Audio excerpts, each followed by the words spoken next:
మల్కాజ్గిరిలో 114 మంది, ఆ సెగ్మెంట్లోనే అత్యల్పంగా ఆదిలాబాద్లో 23 మంది, 17 సెగ్మెంట్లలో పోటీలో 893 మంది ఉన్నారు.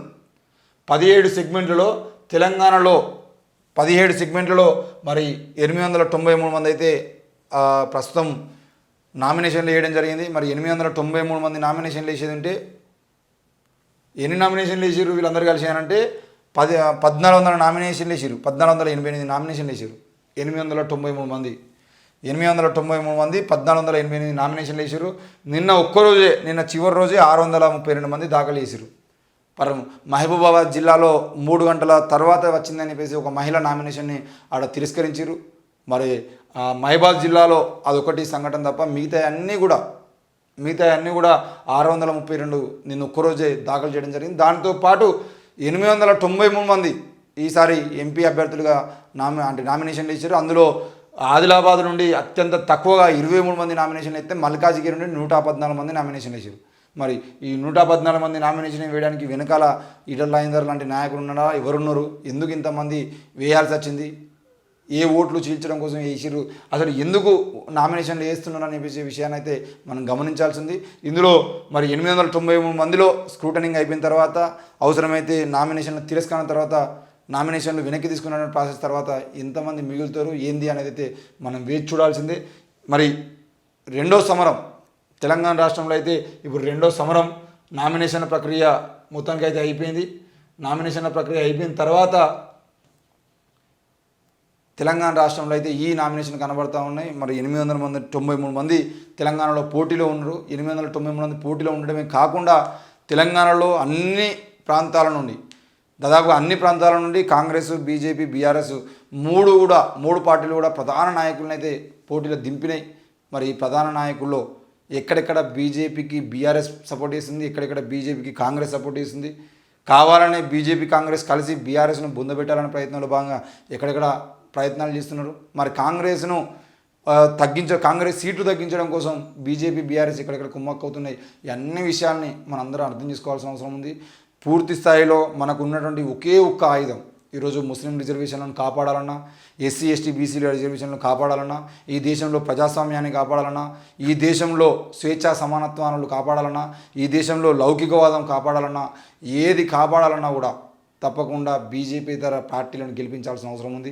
అది ఏ పార్టీ అయినా కానీ, అది డిఎంకే గెలుస్తుందా, లేదంటే వైఎస్ఆర్సీపీ గెలుస్తుందా, లేదంటే బీఆర్ఎస్ గెలుస్తుందా, కాంగ్రెస్ గెలుస్తుందా, ఏదన్నా కానివ్వండి, ఏ పార్టీ అయినా కానీ బీజేపీ ఇతర పార్టీలు ఎక్కువ సీట్లను గెలుచుకోవడానికి ప్రయత్నం జరిగితే, అవసరమైతే కమ్యూనిస్టులకు 20-30 సీట్లు, లేదంటే మన మాయావతి గారికి 20-30 సీట్లు, ఇట్లా సీట్లను పెరిగితే ఏ ఒక్క పార్టీకి పూర్తి స్థాయిలో అధికారం లేకపోతే అప్పుడు ఒళ్ళు దగ్గర పెట్టుకొని పనిచేయాల్సిన పరిస్థితి. 400 సీట్లు ఒకటే పార్టీ కనుక, అది కాంగ్రెస్ అయినా బీజేపీ అయినా, 400 సీట్లు ఒకే పార్టీకి వస్తే మాత్రం తప్పకుండా ఆ పార్టీ రాజరికాన్ని చూపిస్తాయి. కాబట్టి అది ఆల్రెడీ కేసీఆర్ పాలనలో మనందరం గమనించిందే.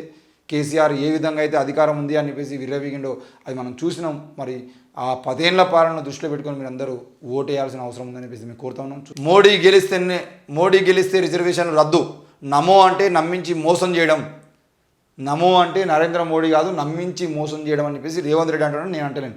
ప్రతిరోజు ప్రతి అకౌంట్లో 15 లక్షల రూపాయలు వేస్తామన్నారు, 15 పైసలు కూడా వేయలేదు. కారు షెడ్డుకు పోయింది, దాన్ని తూకానికి అమ్ముడే మిగిలింది.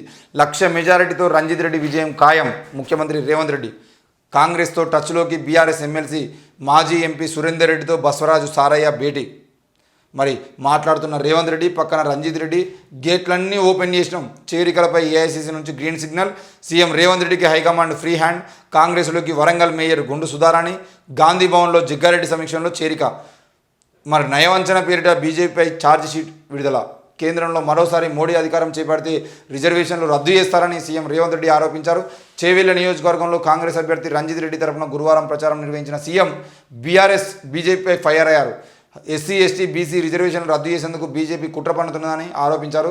నమో అంటే నమ్మించి మోసం చేయడం అని వ్యాఖ్యానించారు. కేసీఆర్ కారు షెడ్డుకు పోయిందని, దాన్ని తూకానికి వేయాల్సిందేనని ఎద్దేవా చేశారు. మొత్తానికైతే నరేంద్ర మోడీ అనే వ్యక్తి నమో అంటే నరేంద్ర మోడీ కాదు, నమ్మించి మోసం చేయడం అని చెప్పేసి రేవంత్ రెడ్డి అంటున్నాడు. దాంతో పాటు గేట్లన్నీ ఓపెన్ చేసింది ఏఐసిసి. ఎవరైనా ఎమ్మెల్యేలు కానీ ఎమ్మెల్సీలు కానీ మేయర్లు కానీ ఎవరైనా బీఆర్ఎస్ బీజేపీ పార్టీలో ఉన్న వాళ్ళు ఎవరైనా కాంగ్రెస్ చేరచ్చు, మేము చేర్చుకుంటామని చెప్పేసి రేవంత్ రెడ్డి మాట్లాడుతున్నాడు.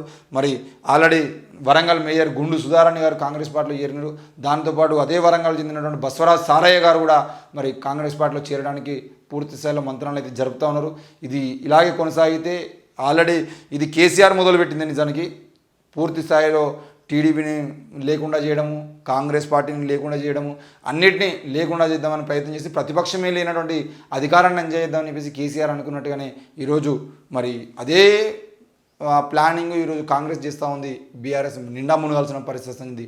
మరి బీఆర్ఎస్ నిండా మునిగితే అది తెలంగాణ రాష్ట్రానికి కూడా మంచిది కాదు. ఎందుకంటే బీజేపీ 2వ స్థానంలోకి వచ్చినాయి. బీజేపీ అధికారం కోసం కొట్లాడుతుంది. అధికారం కోసం బీజేపీ కొట్లాడితే తెలంగాణలో అధికారంలోకి వచ్చేది అంటే ఇక్కడ ఉత్తరప్రదేశ్ లాంటి బుల్డోజర్ రాజకీయాలు, బుల్డోజర్ పాలన మనం చూడాల్సిన అవసరం అవుతుంది. దయచేసి అర్థం చేసుకోవాల్సిన అవసరం అయితే ఉంది.